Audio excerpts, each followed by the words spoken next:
TV চাই আছিলো ঘৰত। টিভি চাই থাকাতে দুজন মানুহ আহিছিল ইফালেদি পাহাৰেদি। মই চালো কোন দুজন মানুহ আহিছে কোন হয়। তাৰপিছত মই ওলাই আহিলো, বহিব দিব খুজিছিলো।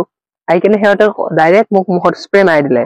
মই চেন্সলেছ হৈ গলো, তলত পৰি গলো মাটিত। তাৰপিছত সিহঁতে ঘৰৰ ভিতৰত সোমালে। সোমাই কিনে কিবা ঘৰৰ কিবা বস্তু খুলিছে, কিন্তু মই মাত পাই আছো, কিন্তু মই মানে গাটো লৰাব পৰা নাই আৰু চেন্স নাই গাটোত। সিহঁতে 10 মিনিট মান পিছত ওলাই আহিলে। ওলাই আহি কেনে মই যেতিয়া সিহঁতক চালো ভালকে, তেতিয়া সিহঁতে মোক মুখৰ এটা ঘুচা মাৰি দিলে। তেতিয়ালৈ মোৰ মুখেদি বহুত ব্লাড গ'ল মই পৰি গলো তলত। তাৰপিছত সিহঁতে গুচি গ'ল। তাৰপিছত মোৰ মানে চেন্স নাই। তাৰপিছত মই পৰি থাকিলো। তাৰপিছত মা আহিলে, মাৰি কেনে ঘটনাটো চালে। মই কলো, তাৰপিছত মানুহ এখন আহিল, খবৰ চবৰ ললে। এনেকা হল আৰু। মাস্ক মাৰি আছিল, কলা মাস্ক। মই মাস্কখন চাব নাপালো, সেইটো মানে ঘুচা মাৰি দিলে মোক। মানে আবেলি 4টা বজাত মাহঁতৰ ঘৰলৈ গৈছিলো। যাওঁতে মোৰ ল'ৰাজন মানে টিভি চাই আছিলে। থাকাতে মানে সিপিনে পাহাৰৰ পৰা 2জন ল'ৰা আহি দেখা পালে। সি ওলাই আহিলে কোনে হয়।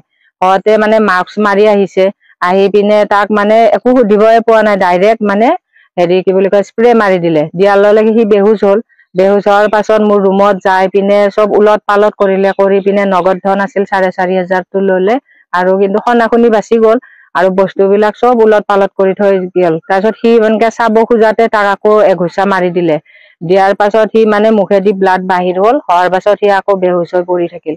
পৰি থাকি মই মানে ঘৰৰ পৰা আহিলো, কি হল কৈছে 2জন ল'ৰা আহিছিল, আহি এনেকে মোক স্প্ৰে মাৰি পিনে মোৰ এনেকে বেহুচ কৰি থৈ গৈছে।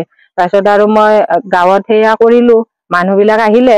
আহি পিনে চালে। তাৰপিছত চুৰ দুটা আৰু ধৰিব কোনেও নোৱাৰিলে আৰু।